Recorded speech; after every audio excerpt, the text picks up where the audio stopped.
Student, ठीक है। तो हम जो हैं प्रिवेंटिव लेक्चर में जो है माइक्रोबायोलॉजिकल एनालिसिस ऑफ वाटर देख रहे हैं, ठीक है। तो मैं बता चुका हूँ ऑलरेडी कि हम कोई भी जो हम वाटर सैंपल है उसका हम जो है माइक्रोबायोलॉजिकल एनालिसिस करने का हमारा मेन एम क्या है, ठीक है।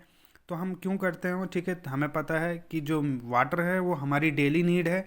तो जो प्रेफरेंस होती है वो ये हमारी यही रहती है कि हम जो वाटर जो हम ड्रिंकिंग कुकिंग के लिए यूज़ कर रहे हैं mainly and mainly for the bathing purpose जो हम यूज़ कर रहे हैं उसमें कहीं कोई माइक्रोबायोलॉजिकल जो ये बैक्टीरियाज या जितने भी हमारे प्रोटोजोआ या वायरसेस हैं या कहीं ये प्रेजेंट तो नहीं है, ठीक है।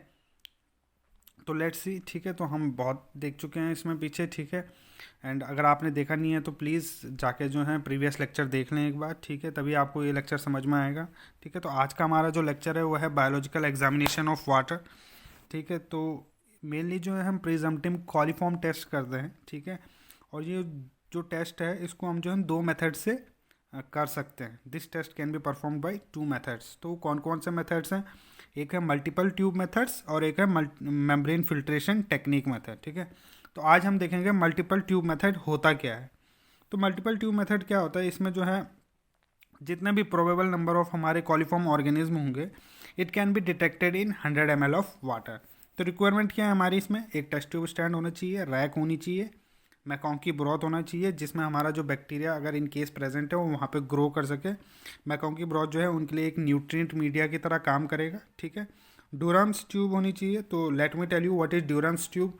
तो जो ड्यूरम्स ट्यूब होती है ये जो है माइक्रोबायोलॉजिकल ट्यूब्स होती हैं, ठीक है। And it is used for to check the presence of these bacterias in any sample, ठीक है।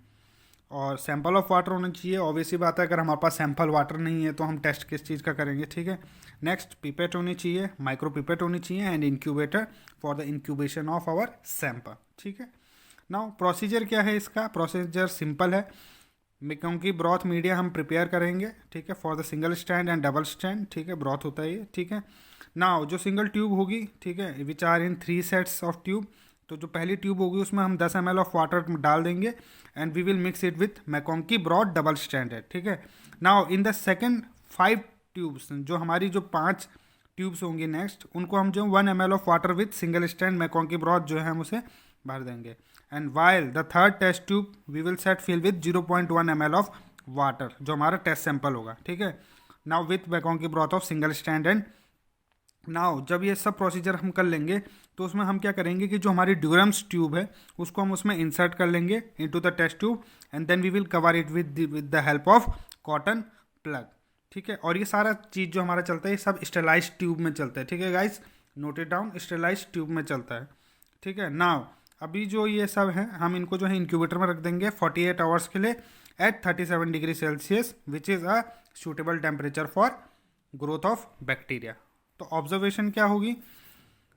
अगर इंक्यूबेशन के दौरान जो है या इंक्यूबेशन जब कंप्लीट हो जाता है तो ड्यूरम्स ट्यूब्स जो है अगर गैस प्रोड्यूस करती है तो इसका मतलब जो सैंपल था उसमें इकोलाई प्रेजेंट है, और अगर गैस प्रोड्यूस नहीं होती है तो it means E coli is absent in the sample. Result कैसा आएगा?